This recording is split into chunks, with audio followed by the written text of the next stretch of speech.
This is Matthew Boyer and BigBrotherNetwork.com here with one of our new Big Brother house guests. Introduce yourself. Tell us all about you.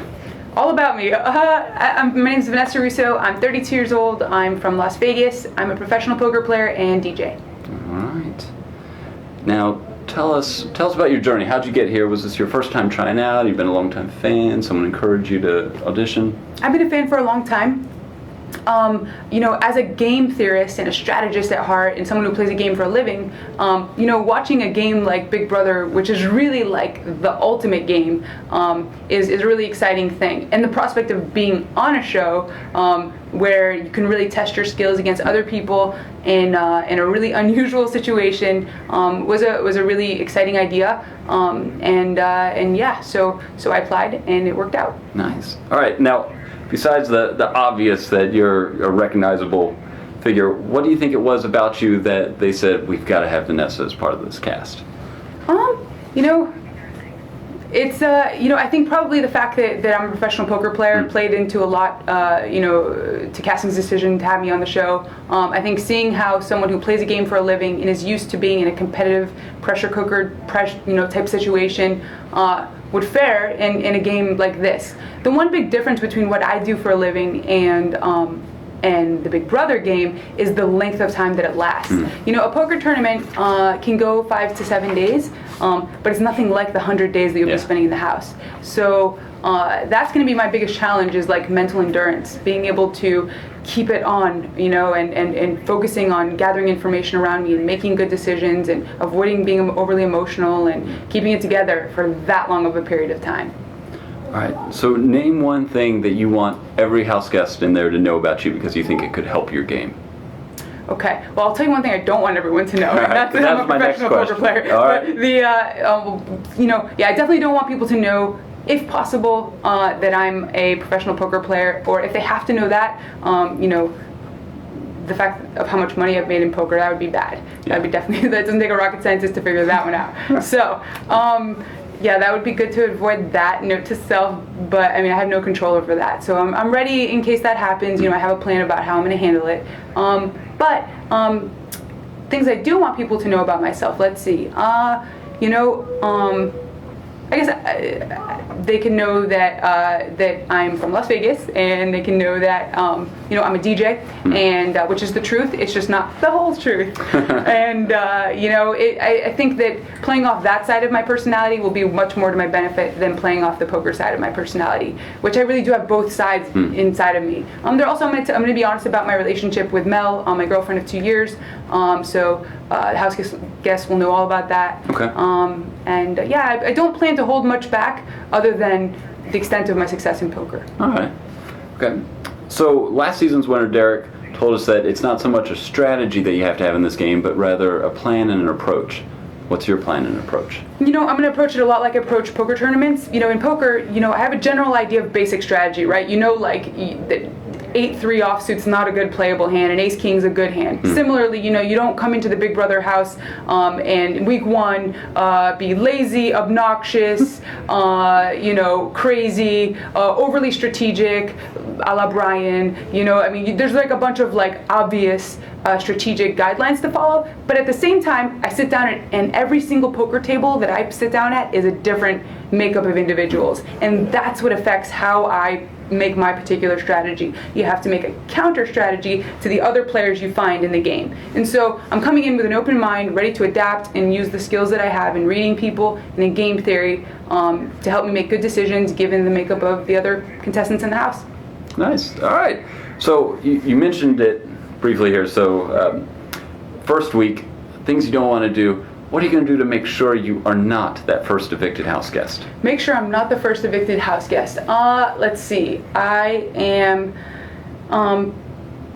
going to make a point of, so the first week in the house, I'm going to make a point of having a conversation, a pretty extensive conversation with at least every other person in the house. I'm not going to neglect anyone. I think it's important to try to get to know people pretty quickly and to not ignore anyone in the house and make them feel like left out or that you don't care about getting to know them. I genuinely do care to get to know the people in the house, so that won't be hard. I'm sure there's going to be a time crunch issue, and so it'll probably just be like I'll be tired and I'll have to remind myself you still haven't talked to 5 people in the house, go do that. And so that's the one thing I think that's in my control is, you know, how much time do I take to get to know people. Okay. All right. Alliances. What are you going to do to handle, we've seen a lot in the past, these all-male alliances just barrel through the house. How are you going to handle that? Are you open to an all-girl alliance? Are you going to avoid it? Okay, first thing is, like, I'm definitely a one of the guys kind of girl. Okay. If any girl can infiltrate an all-male alliance, she's right here. Like, been playing in boys clubs, like, my entire life. Like, I've always been one of the guys kind of girl. Okay. My best friends have always been guys for the most part. I play poker. I sit at poker table with men day in and day out. I DJ in a male-dominated DJing world. So, male-dominated worlds, I got it. As far as, like, will there ever be a female, you know, or will there be in this house, like, an all-female alliance? You know, I think that all-female alliances are definitely, the odds are stacked against you. It's more difficult. And I think that's partly because women in the beginning tend to be more skeptical of each other. So I think if all-female alliance is going to make it, it's going to have to be in the later stages of the game. Once the women have gotten to know each other and built up a sense of trust. At that point, it's possible to make an all-female alliance. If you try to do it too early, I think it's doomed. Nice. All right. So you said relationship back home with your girlfriend, so showmances, romance, that's all off the table here. Like, imagine if I said showmances were okay. No, definitely not. Of course not. Right. Yeah, I'm interested in showmances in as much as that I'll be a spectator. That's it. Great. Showmances are great because they put target on other people's backs. There won't be any showmances over here. I'm very much in love with my girlfriend. Good, all right. Okay, so first night, HOH competition, you've won it. Are you going to target a big player or someone that maybe no one will miss so you don't upset anyone left behind? That's a really tough decision. Again, it comes down to the makeup of the players in the house. I think that if I were to win HOH in the first week and I find that the majority of the house is made up with of competitive players, then getting rid of another competitive threat is okay. If the majority of the house is made up with, like, floater type individuals, then getting rid of another competitive type player might be bad. It might leave a bigger target on myself in the future. All right, so looking back over the past seasons, whose game do you think yours will most closely reflect, and how will yours be different from them? Okay. So I'm sure you get this answer a lot, but probably not for the same reasons. All right. I'm hoping. Okay. So the thing that I like the most about Dan Giesling's strategy overall is his creativity. And I like, being a musician at heart, I have a creative side, and I plan to bring it to the table here. To the table. God, I think I'm so poker. I plan to bring it to the house. You know, anything is game as long as it's within the rules in my book. And so I'm planning, you know, whether it's, you know, come up with something a la, you know, nomination roulette or, you know, the funeral concept. Those are all things that I am going to use as my inspiration to get my creativity going. Now, how am I going to play differently than Dan? I probably am not. I'm definitely not willing to, like, swear on, like, the Bible or my girlfriend and lie. Okay. All right. Aside from winning the $500,000, as a fan of the show, what are you looking forward to experiencing? What are you going to leave and feel personally satisfied that you accomplished? You know, I already feel like I've won something. Like, this is sick. Like, to be able to go in, it's just so unusual. It's so weird. It's so not real life. It's awesome. I love it. It's sort of like, I feel like a kid in Willy Wonka's chocolate factory, you know, like, every turn, you don't know what to expect, and it's always something exciting. Even the things that are going to be bad are going to be so different from real life, everyday real life, that it's something to be appreciated, you know?